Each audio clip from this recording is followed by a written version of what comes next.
Chapter 2 1932 was the year of John Coffey.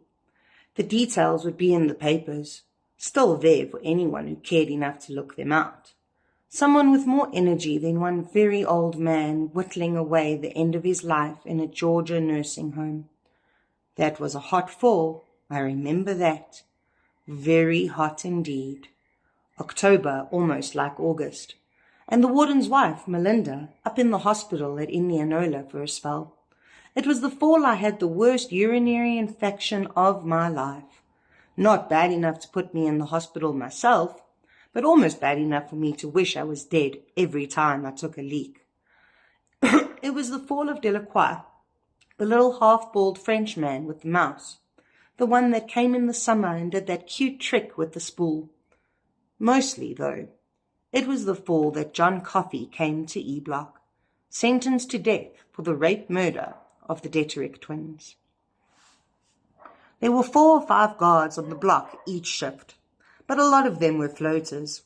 Bean Stanton, Harry Terwilliger, and Brutus Howell, the man called him Brutal, but it was a joke. He wouldn't hurt a fly unless he had to, in spite of his size, are all dead now, and so is Percy Wetmore, who really was brutal, not to mention stupid. Percy had no business on E Block, where an ugly nature was useless and sometimes dangerous, but he was related to the governor by marriage, and so he stayed. It was Percy Wetmore who ushered Coffey onto the block, with the supposedly traditional cry of, dead man walking here." It was still as hot as the hinges of hell, October or not. The door to the exercise yard opened, letting in a flood of brilliant light, and the biggest man I've ever seen, except for some of the basketball fellows they have on the TV down in the resource room of this home for wayward droolers I've finished up in. He wore chains on his arms and across his water barrel of a chest. He wore leg irons on his ankles and shuffled the chain between them that sounded like cascading coins as it ran along the lime-coloured corridor between the cells. Percy Wetmore was on one side of him. Skinny little Harry Terwilliger was on the other, and they looked like children walking along with a captured bear. Even Brutus Howell looked like a kid next to Coffey, and Brutal was over 6 feet tall and broad as well, a football tackle who had gone on to play at LSU until he flunked out and came back home to the Ridges. John Coffey was black, like most of the men who came to stay for a while in E Block before dying in old Sparky's lap, and he stood 6 feet 8 inches tall. He wasn't all willowy like the TV basketball fellows, though. He was broad in the shoulders and deep through the chest, laced over with muscles in every direction. They'd put him in the biggest denims they could find in stores, and still the cuffs of the pants rode halfway up on his bunched and scarred calves. The shirt was open to below his chest, and the sleeve stopped somewhere on his forearms. He was holding his cap in one huge hand, which was just as well.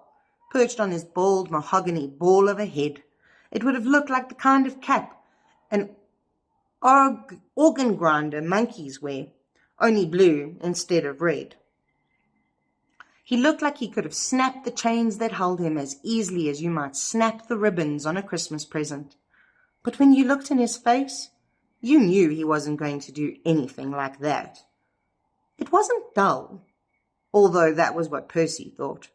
Wasn't long before Percy was calling him the idiot. But lost. He kept looking around as if to make out where he was, maybe even who he was. My first thought was that he looked like a black Samson, only after Delilah had shaved him smooth as her faithless little hand and had taken all the fun out of him. "Dead man walking," Percy trumpeted, hauling on that bear of a man's wrist cuff, as if he really believed he could move him if Coffey decided he didn't want to move any more on his own. Harry didn't say anything, but he looked embarrassed. "Dead man." "That'll be enough of that," I said. I was in what was going to be Coffey's cell, sitting on his bunk. I'd known he was coming, of course, was there to welcome him and take charge of him, but had no idea of the man's pure size until I saw him. Percy gave me a look that said we all knew I was an asshole, except for the big dummy, of course, who only knew how to rape and murder little girls. But he didn't say anything. The three of them stopped outside the cell door, which was standing open on its track. I nodded to Harry, who said, "Are you sure you want to be in there with him, boss?" I didn't often hear Harry Terwilliger sound nervous. He'd been right there by my side during the riots of 6 or 7 years before, and had never wavered, even when the rumours that some of them had guns began to circulate. But he sounded nervous then. "Am I going to have any trouble with you, big boy?" I asked, sitting there on the bunk and trying to not look or sound as miserable as I felt. That urinary infection I mentioned earlier wasn't as bad as it eventually got, but it was no day at the beach, let me tell you. Coffey shook his head slowly, once to the left, once to the right, then back to dead centre. Once his eyes found me, they never left me. Harry had a clipboard with Coffey's form in it on one hand. "Give it to him," I said to Harry. "Put it in his hand." Harry did. The big mutt took it like a sleepwalker. "Now bring it to me, big boy," I said, and Coffey did. His chains jingling and rattling. He had to duck his head just to enter the cell. I looked up and down mostly to register his height as a fact and not an optical illusion. It was real. 6 feet 8 inches. His weight was given as 280, but I think that was only an estimate. He had to have been 320, maybe as much as 350 pounds. Under the space for scars and identifying marks, one word had been blocked out in the laborious printing of Magnuson, the old trustee in registration. Numerous. I looked up. Coffey had shuffled a bit to one side, and I could see Harry standing across the corridor in front of Delacroix's cell. He was our only prisoner in E Block when Coffey came in. Dell was a slight, balding man with the worried face of an accountant who knows his embezzlement will soon be discovered. His tame mouse was sitting on his shoulder. Percy Wetmore was leaning in the doorway of the cell, which had just become John Coffey's. He had taken his hickory baton out of the custom-made holster he carried it in, and was tapping it against one palm, the way a man does when he has a toy he wants to use. And all at once I couldn't stand to have him there. Maybe it was the unseasonable heat. Maybe it was the urinary infection heating up my groin and making the itch of my flannel underwear all but unbearable. Maybe it was knowing that the state had sent me a black man next to an idiot to execute. And Percy clearly wanted to hand to him a little bit first. Probably it was all those things. Whatever it was, I stopped caring about his political connections for a little while. "Percy," I said, "they're moving house over in the infirmary. Bill Dodge is in charge of that detail." "I know he is," I said. "Go and help him." "That isn't my job," Percy said. "That big lagoon is my job." Lagoon was Percy's joke name for the big ones, a combination of lug and goon. He resented the big ones. He wasn't skinny like Harry Terwilliger, but he was short. A banty rooster sort of guy, the kind that likes to pick fights, especially when the odds are all their way. And vain about his hair, could hardly keep his hands off it. "Then your job is done," I said. "Get over to the infirmary." His lower lip pooched out. Bill Dodge and his men were moving boxes and stacks of sheets. Even the beds, the whole infirmary was going to a new frame building over on the west side of the prison. Hot work, heavy lifting. Percy Wetmore wanted no part of either.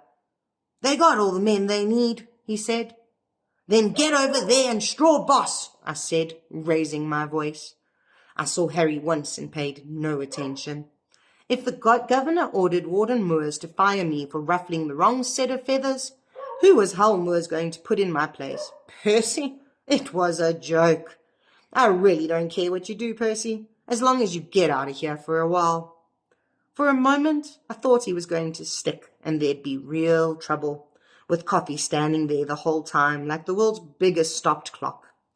Then Percy rammed his billy back into its hand-tooled holster. Foolish, damned, vainatorious thing. And I went stalking up the corridor. I don't remember which guard was sitting at the duty desk that day. One of the floaters, I guess. But Percy must not have liked the way he looked, because he growled, "You wipe that smirk off your shit-poke face, or I'll wipe it for you," as he went by. There was a rattle of keys, a momentary blast of hot sunlight from the exercise yard, and then Percy Whitmore was gone, at least for the time being. Delacroix's mouse ran back and forth from one of the little Frenchman's shoulders to the other, his filament whiskers twitching. "Be still, Mr. Jingles," Delacroix said, and the mouse stopped on his left shoulder, just as if he had understood. "Just be so still and quiet." In Delacroix's lilting Cajun accent, quiet came out sounding exotic and foreign. Quiet. "You go lie down, Dull," I said curtly. "Take you a rest. This is none of your business either." He did as I said. He had raped a young girl and killed her, and had then dropped her body behind the apartment house where she lived, doused it with coal oil, and then set it on fire, hoping in some muddled way to dispose of the evidence of his crime. The fire had spread to the building itself, had engulfed it, and 6 more people had died, 2 of them children. It was the only crime he had in him, and now he was just a mild-mannered man with a worried face, a bald pate, and long hair straggling over the back of his shirt collar. He would sit down with old Sparky in a little while, and old Sparky would make an end to him. But whatever it was that had done that awful thing was already gone, and now he lay on his bunk, letting his little companion run squeaking over his hands. In a way, that was the worst. Old Sparky never burned what was inside them, and the drugs they inject them with today don't put it to sleep. It vacates, jumps to someone else, and leaves us to kill husks that aren't really alive anymore. I turned my attention to the giant. "If I let Harry take those chains off you, are you going to be nice?" He nodded. It was like his head shake. Down, up, back to center. His strange eyes looked at me. There was a kind of peace in them, but not a kind I was sure I could trust. I crooked a finger to Harry, who came in and unlocked the chains. He showed no fear then, even when he knelt between Coffey's tree trunk legs to unlock the ankle irons. And that eased me some. It was Percy who had made Harry nervous, and I trusted Harry's instincts. I trusted the instincts of all my day-to-day E-block men, except for Percy. I have a little set speech I make to men new on the block, but I hesitated with Coffey, because he seemed so abnormal, and not just in his size.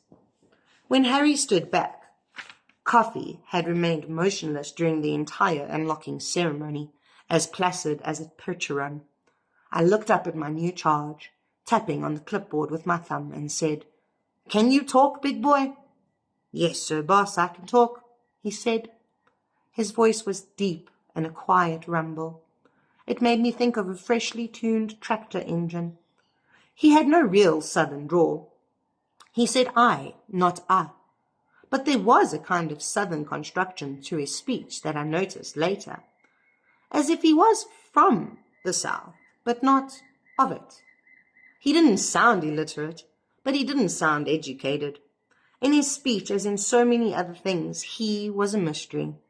Mostly it was his eyes that troubled me, a kind of peaceful absence in them, as if we were floating far, far away. "Your name is John Coffey?" "Yes, sir, boss, like the drink, only not spelled the same ways." "So you can spell, can you? Read and write?" "Just my name, boss," said he serenely. I sighed, then gave him a short version of my set speech. I'd already decided he wasn't going to be any trouble. In that I was both right and wrong. "My name is Paul Edgecomb," I said.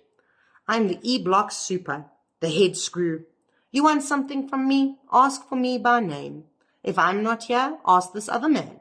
His name is Harry Terwilliger. Or you ask for Mr. Stanton or Mr. Howell. Do you understand that? Coffey nodded. Just don't expect to get what you want unless we decide it's what you need. This isn't a hotel. Still with me? He nodded again.